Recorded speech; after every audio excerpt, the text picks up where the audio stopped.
Supreme court के आईनी bench ने 26वीं आईनी तरमीम के फैसले तक फौजी अदालतों में सिविलियंस के ट्रायल से मुताल्लिक केस की समाअत मौखिर करने की दरखास्त खारिज कर दी।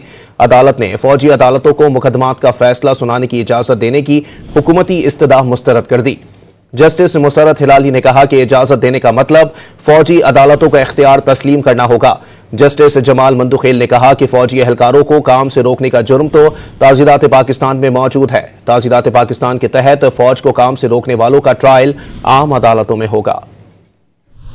सुप्रीम कोर्ट के आईनी बेंच में सिविलियन का ट्रायल कलअदम करार देने के खिलाफ अपीलों की समाअत हुई। एतजाज एहसन ने 26वीं आईनी तरमीम के खिलाफ दरखास्तों का फैसला होने तक समाअत न करने की दरख्वास्त दायर की थी। जस्टिस अमीनुद्दीन खान की सरबराही में 7 रुकनी आईनी बेंच ने दरख्वास्त की समाअत करते हुए साबिक chief justice supreme court Jawad S Khwaja को 20,000 रुपए जुर्माना कर दिया। जस्टिस जमाल मंदुखेल ने रिमार्क्स दिए कि आपका कोई प्यारा जेर हिरासत नहीं, इसलिए ताखीर चाहते हैं। अगर अदालत का दायरा इख्तियार तस्लीम नहीं करते तो यहाँ से चले जाएं। दरख्वास्त के वकील ने दलाइल दिए कि आईनी तरमीम कलअदम हुई तो उसके तहत होने वाले फैसले भी खत्म हो जाएंगे, जिस पर जस्टिस मजहर अली ने रिमार्क्स दिए कि फैसलों को हमेशा तहफ्फुज़ हासिल होता है, हर समाअत पर ऐसी ही दरख्वास्तें दायर की जाती हैं। जस्टिस जमाल मंदुखेल ने रिमार्क्स दिए कि सुप्रीम कोर्ट आईनी तरमीम के तहत ही काम कर रही है, जो भी बैंक बन रहे हैं नई तरमीम के तहत ही बन रहे हैं। वज़ारत दिफा के वकील ख्वाजा हारिस ने दलाइल दिए कि ये कहना ही गलत है, सिविलियन का मिलिट्री कोर्ट्स में ट्रायल नहीं हो सकता। आर्मी एक्ट मुसल्लह अफवाज के साथ काम करने वाली प्राइवेट कंपनीज के मुलाजमीन पर भी लागू है। या तो फिर ही कलअदम कर दें, फिर कहें सिविलियन का वहाँ ट्रायल नहीं हो सकता।